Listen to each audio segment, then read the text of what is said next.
प्रस्तुत प्राप्त प्रसंगी कीर्तनरूपी सेवेसाठी निवडलेला अभंग संत मुक्ताबाई यांचा असा उत्कृष्ट 4 चरणांचा आहे. विठ्ठल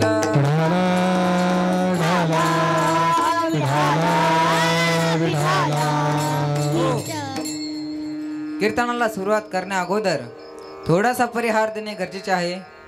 किंबहुना वक्त्याचं ते कर्तव्य आहे की तुम्ही सर्व या ठिकाणी ज्या निमित्ताने जमलेले आहात ते तुम्हा सर्वांना माहितीच आहे की सालाबादप्रमाणे चालत असलेला आपला अखंड नवरात्र महोत्सव मोजे पडेगाव व या कार्यक्रमाची पहिल्या दिवसाची कीर्तनरूपी सेवा माझ्याकडे आहे. हे माझं मी परम भाग्य समजतो व ज्यांच्यामुळे मला या कीर्तनाला उपस्थित सर्वच महाराज मंडळी, टाळकरी, मृदंग वादक, मायबाप, श्रोतोगण यांचे चरणी नतमस्तक होतो व ज्यांनी मला या नारदाच्या गादीवर उभा राहण्याचं असं सौभाग्य प्राप्त करून दिलं असे माझे गुरुवर्य श्री आनंद महाराज गवळी यांचे चरणी नतमस्तक होतो व आम्हा सर्वांचे आराध्य वंदनीय पूजनीय श्री नाथ बंगाली मसोबा महाराज यांचे चरणी नतमस्तक होतो व माझे आई वडील ज्यांनी मला असं हे सुंदर जग दाखवलं असे माझे आई वडील यांचे चरणी त्या ठिकाणी नतमस्तक होतो. आदी करून परिसरातील सर्व सकल संत महंत यांचे चरणी नतमस्तक होतो व कीर्तनाला सुरुवात करतो. विठ्ठल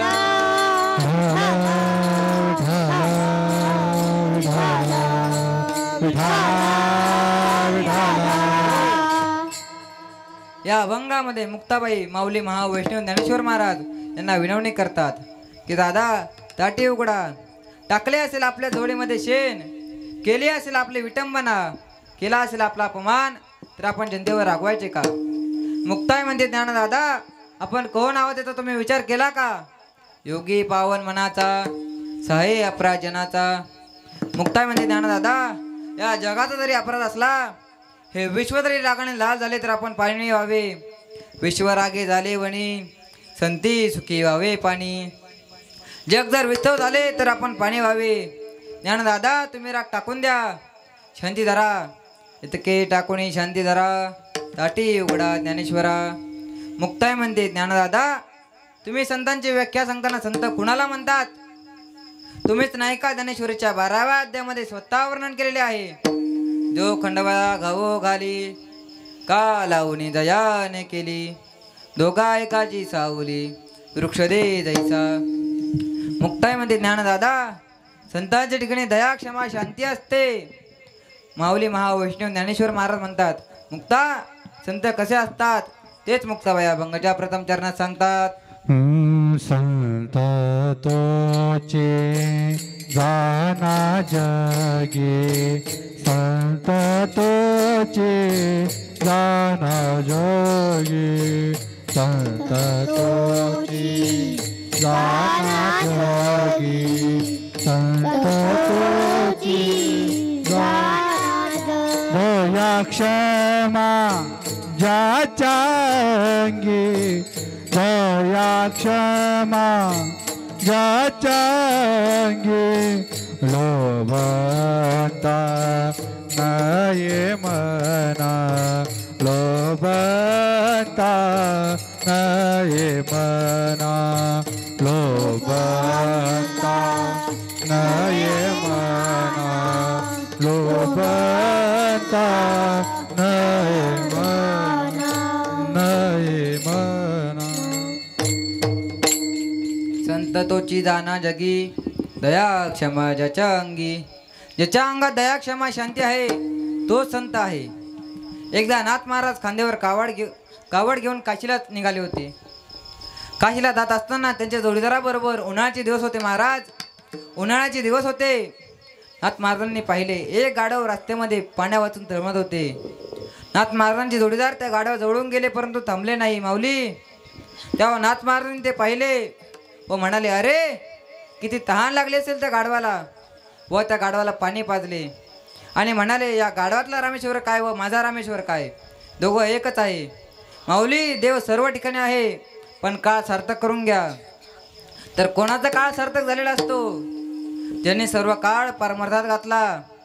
तर बघा शहाणे माणसं परमार्थात काळ घालवतात, देवाच्या भक्तीमध्ये चांगल्या कामामध्ये काळ घालवतात आणि मूर्ख माणसं व्यसनामध्ये, वाईट करण्यामध्ये, झोपेमध्ये आणि भांडणामध्ये.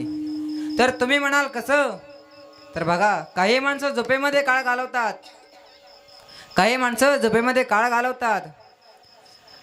अहो तुम्हीच सांगा, किती झोप असावी माणसाला?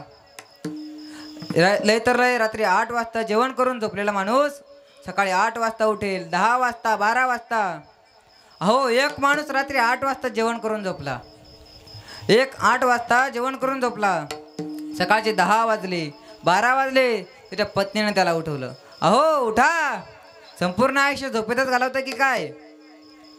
हे झोपेतच म्हणाले किती वाजले? ती म्हणाले किती वाजले? 4 वाजले दुपारचे. तो म्हणाला 4 वाजले, मग उठून तरी काय फायदा, पूर्ण आयुष्य झोपेतच घालवतो, असं म्हणून पुन्हा झोपेत गेला. तर अशी काही माणसं असतात महाराज. तर बघा, एक माणूस तर 24 तास झोपेमध्ये असायचा. हो, त्याच्या भावाचं होतं लग्न. तर आता पूर्वीचे लग्न किती दिवसाचे असायचे कोणाला सांगता येईल का? गयाई सांगता येईल का? पूर्वीचे लग्न किती दिवसाचे असायचे? 3 दिवसाचे नाही, 2 दिवसाचे असायचे. 2 दिवसाचे, 4-5 दिवसाचे पूर्वीचे लग्न असायचे 2 दिवसाचे. तेव्हा तिथील महाराज मंडळी म्हणाले, याला नेऊन तरी काय फायदा, हा तिथे जाऊन झोपाच काढणारे. मग याला उठवलं, बसवलं, याचे डोळे पुसले आणि सांगितलं, आम्ही चाललो लग्नाला, तू कडी लावून घे. हा लावता म्हणाला. हे लग्नाला गेले, दरवाजा वडला आणि गेले लग्नाला. दुसऱ्या दिवशी 5 वाजता वराड घरी आलं. वराड घरी आलं आणि दरवाजा लोटला तर तो मोकळाच. तेव्हा एका जणाने त्याला उठवलं, हे उठ, कवर झोपतोयस? हे झोपतच म्हणालं, तुम्ही जा लग्नाला, मी लावतो कडी. तर अशी काही माणसं असतात, तर अशांना काय बोला हो. म्हणून काळ सार्थक करून घ्या महाराज, देव सर्व ठिकाणी आहे. तेच माऊली महावैष्णव ज्ञानेश्वर महाराज हरिपाठात सांगतात, सर्व गटी राम, सर्व गटी राम दया एक, सर्व गती राम दया देई एक, सर्व गटी राम दया एक, सर्व गती राम दया देई एक, सूर्यप्रकाशक सहस्र रश्मी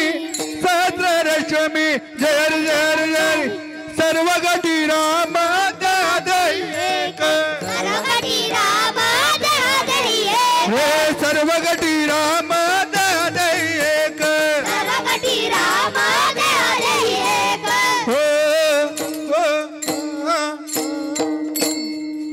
सर्व गटी राम देहादेही एक, सूर्यप्रकाश सहस्र रश्मी.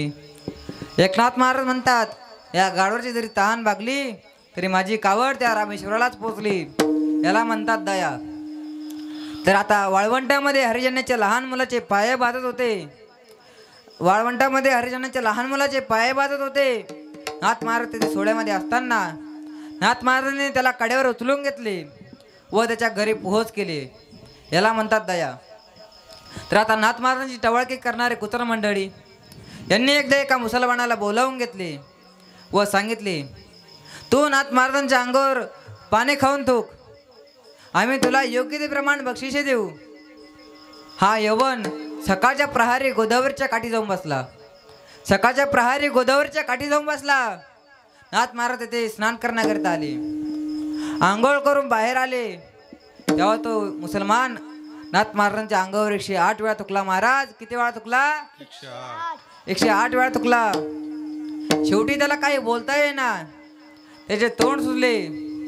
तो नाथ महाराजांची माफी मागू लागला. तेव्हा नाथ महाराज म्हणाले, अरे तू माझी माफी का मागतोयस? तू तर माझ्या पुण्याचे काम केले आहे. तू जर माझ्या अंगावर थुकला नसता तर मला गोदावरीची एकच आंघोळ घडली असती. तू माझ्या अंगावर थुकल्यामुळे मला गोदावरीच्या 108 आंघोळी घडल्या. माऊली गोदावरीच्या 108 आंघोळी घडल्या. त्याला प्रसाद दिला आणि सुखी केले. याला म्हणतात क्षमा. आता एका माणसाला त्याच्या मुलीचे लग्न करायचे होते.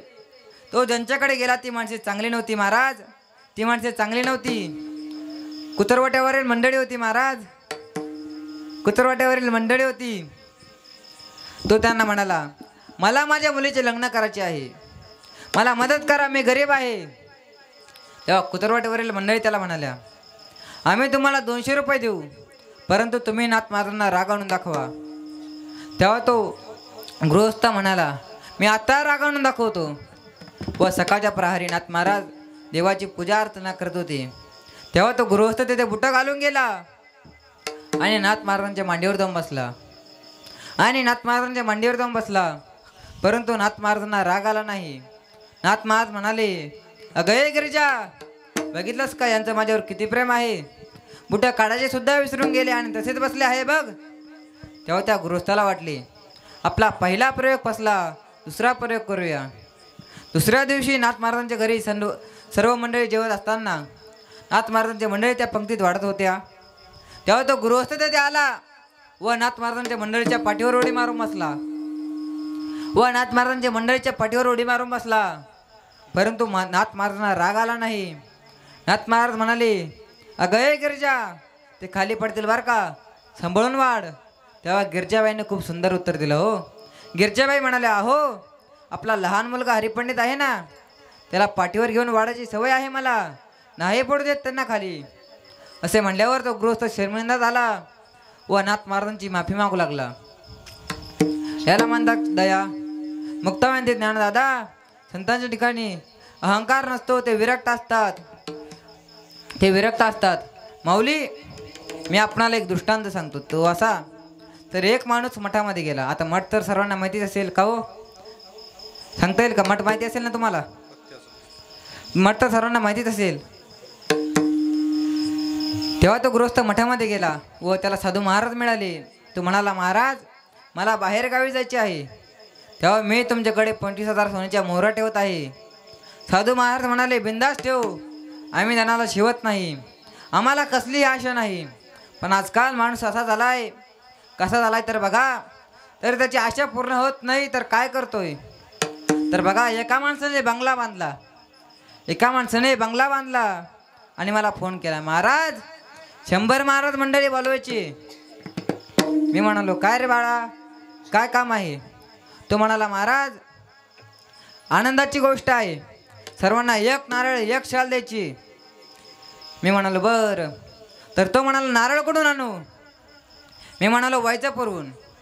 हा वैजापूरला गेला आणि म्हणाला, राम राम सावकार. सावकार म्हणाले, राम राम. हा म्हणाला, 100 नारळ न्यायची. सावकार म्हणाले, 1 नारळ 10 रुपये. हा म्हणाला, कमी. सावकार म्हणाले, कमी गेली नांदायला. हा म्हणाला, कमी कुठे गेली नांदायला? सावकार म्हणाले, पुण्याला. रेल्वेत बसला, पुण्याला गेला. म्हणाला, राम राम सावकार. सावकार म्हणाले, राम राम. म्हणे, 1 नारळ कितीला? सावकार म्हणे, 8 रुपये. म्हणे, कमी नाही. मुंबई एक्सप्रेसमध्ये बसला व मुंबईला गेला. म्हणाला, राम राम सावकार, 1 नारळ कितीला? सावकार म्हणे, 5 रुपये. म्हणे, कमी नाही, फुकट आहे की. पण कुठं? कोकणात गेला महाराज. आता आशा वाढलं की दुःख आलं. कोकणात गेला. आता त्याला नारळ न्यायची होती 100. सरा झाडावर चढला, 150-200 नारळ तोडली आणि खाली आला. आता याला नारळ किती न्यायची? 100. याने 150 नारळ तोडली आणि खाली आला आणि गावाच्या वाटेने जाणार तेवढंच वर बघितलं, सर्वात मोठं नारळ वरतीच. पुन्हा सरळ वर चढला आणि एका हाताने नारळ तोडू लागला. पण ते काय तुटाना, सत्य महाराज, ते काय तुटाना. दुसऱ्या हाताने तोडू लागला पण ते काय तुटाना. दोन्ही हाताने तोडू लागला पण ते काय तुटाना. शेवटी झटका दिला आणि जे झटका दिला महाराज तसाच उलटा हवेत टांगला ना आणि म्हणाला, वाचवा. तेवढंच उंटावाला चाललाच होता. उंटावाला म्हणाला, मामा खाली घ्या. उंटावाला म्हणाला, मी तुला खाली घेतो, पण मला काय याची आशा. हा म्हणाला, 100 देतो. उंटावाल्याने त्याचा खाली उंटा लावला. त्याचे पाय धरू लागला पण पाय काय हातात येईना. पंजावर उभा राहिला, त्याचे पाय धरू लागला, पाय हातात येईना. शेवटी अंगठ्यावर उभा राहिला, त्याचे पाय धरले आणि उंटाला वाटलं आपला मालक खाली उतरला. आणि उंट पुढे निघून गेला. आणि इकडे हे हवेत टांगले. वरला म्हणतो खाली घ्या 100 देतो, खाल्ला म्हणतो वरले नारळ नको सोडू 200 देतो. तर अशी काही माणसं असतात. म्हणून तुकाराम महाराज सांगतात, आशाचे बांधणे तुका म्हणे वाया गेले. आशा वाढलं की दुःख आलं, म्हणून साधू संत मागतात, देवा काय दे? सदा नाम घोष करू हरिकथा तेने सदचिंता. सदनाम घोष करू हरी कथा. नाम घोष करू हरी. हे सदनाम घोष करू हरी कथा. नाम घोष हरी कथा. तेने सदा चित्ता, तेने सदा चित्ता समाधान समाधान. सदनाम घोष करू हरी कथा. समाधान घोष करू एक. हे सदनाम घोष करू हरी कथा. नाम घोष करू एक हरिकथा. सदा नाम घोष करू तेने हरिकथा सदचिंता. ठेविले अनंते ते तसेची राहावे, सुखी असू द्यावे समाधाना. साधू संत म्हणतात, देवा तुझ्या भक्तीशिवाय आम्हाला काहीच आवडत नाही. तेच महाराज एका ठिकाणी सांगतात, हेची थोर भक्ती आवडते देवा. हेची थोर भक्ती आवडते देवा, संकल्पावी माया हेची थोर भक्ती आवडते देवा. हेची थोर भक्ती, हेची थोर भक्ती आवडते देवा. हेची थोर भक्ती आवडते देवा. हेची थोर भक्ती आवडते देवा. संकल्पावी माया संसाराचे. संकल्पावी माया संसाराचे. ठेविले अनंते तैसे चिरावे. ठेविले अनंते तैसे चिरावे. ठेविले अनंते तैसे चिरावे. ठेविले तैसे चिरावे. हेची थोर भक्ती आवडते देवा, संकल्पावी माया संसाराची. ठेविले अनंते ते तैसेची राहावे, चित्ती असो द्यावे समाधाना. चित्ती असो द्यावे समाधाना. महाराज साधू संतांना काहीच आवडत नाही. तेच तुकाराम महाराज एका ठिकाणी सांगतात, सोने रूपी आम्हा मृत्यू के समान. सोने रूपी आम्हा मृत्यू के समान. हो सोने रूपी आम्हा मृत्यू के समान. हो सोने रूपी आम्हा मृत्यू के समान. हो सोने रूपी आम्हा मृत्यू के समान. माणिक पाषाण खडे जायचे, माणिक पाषाण खडे जायचे, माणिक पाषाण खडे जायचे. सोने रूपी आम्हा मृत्यू के समान. हो सोने रूपी आम्हा मृत्यू के समान. सोने रूपी आम्हा मृत्यू के समान. माणिक पाषाण खडे जैसे. तेव्हा तो गृहस्थ साधू महाराजांवर विश्वास ठेवून बाहेरगावी निघून गेला व काही दिवसांनी परत आला आणि म्हणाला, महाराज मी तुमच्याकडे 25,000 सोन्याच्या मोहरा ठेवल्या होत्या, त्या खोटे आहेत. साधू महाराज म्हणाले, अरे तू जिथे ठेवले आहे तिथे बघ की. तेव्हा तो तिथे पाहू लागतो, पण माऊली त्या मोहरांची जागा त्या साधू महाराजांनी बदलली होती. त्या मोहरा त्याला सापडल्या नाही. तो रडू लागला व रडत रडत मठाच्या बाहेर आला. मठाच्या बाहेर आल्यावर त्याला एक प्रामाणिक बाई सापडली. त्याने सर्व काही घडलेला दृष्टांत त्या बाईला सांगितला. त्या बाईला सांगितला तेव्हा ती बाई म्हणाली, मी मठात जाते, तुम्ही 2 तासाने मठात यायचं. व आपल्या मुलाला जवळ बोलवले आणि सांगितले, बाळा मी मठात जात आहे, तू 1 तासाने मठात ये जे. व म्हणायचं, आई माझे मामा रक्षाबंधनासाठी घरी आले आहेत, तरी चल लवकर घरी, असे सांगून मठात गेली. मठात गेल्यावर तिला साधू महाराज मिळाले. मठात गेल्यावर तिला साधू महाराज मिळाले. ती म्हणाली, साधू महाराज तुमच्याकडे काम होते. साधू महाराज म्हणाले, सांग ना ताई काय काम आहे. तेव्हा ती म्हणाली, महाराज मला रक्षाबंधनासाठी माझ्या भावाच्या गावाला जायचे आहे. तेव्हा मी तुमच्याकडे 50,000 सोन्याच्या मोहरा ठेवत आहे. असे काही चालू असताना तो गृहस्थ देते तो असे म्हणणार की ताई मी यांच्याकडे 25,000 सोन्याच्या मोहरा ठेवल्या होत्या असे म्हणणार. तेवढं साधू महाराज म्हणाले, अरे तू ठेवतोस कुठे व बघतोस कुठे? त्या गुलाबाच्या झाडाखाली ठेव.